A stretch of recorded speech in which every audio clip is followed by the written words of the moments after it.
بسم اللہ الرحمن الرحیم۔ السلام علیکم۔ سورہ کوثر کے فضائل اور فوائد۔ سورہ کوثر کے کیا فضائل ہیں، اس کی کیا فضیلت ہے اور اس کا ذکر کرنے سے اللہ تعالیٰ اس دنیا میں کیا برکات نازل فرماتے ہیں اور آخرت میں اس کا کیا اجر و ثواب رکھا ہے، وہ سارے فضائل برکات ہم آپ کو بتائیں گے۔ یہ قرآن کریم کی سب سے چھوٹی سورت ہے۔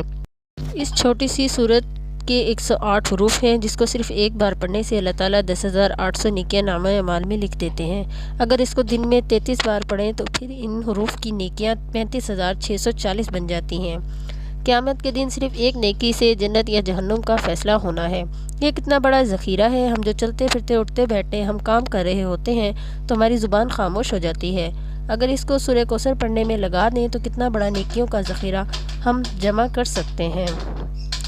آپ صبح 33 بار سورہ کوثر پڑھنے کا معمول بنا لیں گے تو اس سے آپ کو دنیا میں جو فائدہ ملے گا، اس میں سب سے بڑا فائدہ یہ ہوگا کہ جو بھی جائز دعا اللہ تعالیٰ سے مانگی جائے گی وہ پوری ہوگی اور قبولیت کا شرف حاصل ہوگا۔ آپ جو بھی صبح کے وقت حاجت ہوگی اللہ تعالیٰ اس کی پوری فرما دیں گے۔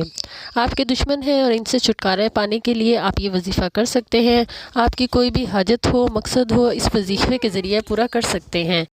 آپ نے صرف 10 دن اس وظیفے کو کرنا ہے اور انشاءاللہ انہی 10 دنوں میں آپ کو بہت اچھی خوشخبری ملے گی۔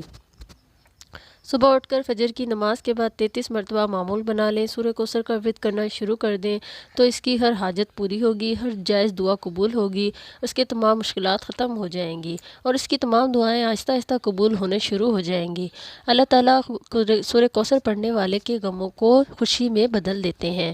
ہم آپ سے امید کرتے ہیں کہ آپ روزانہ سورہ کوثر کو پڑھنے کا معمول بنائیں گے۔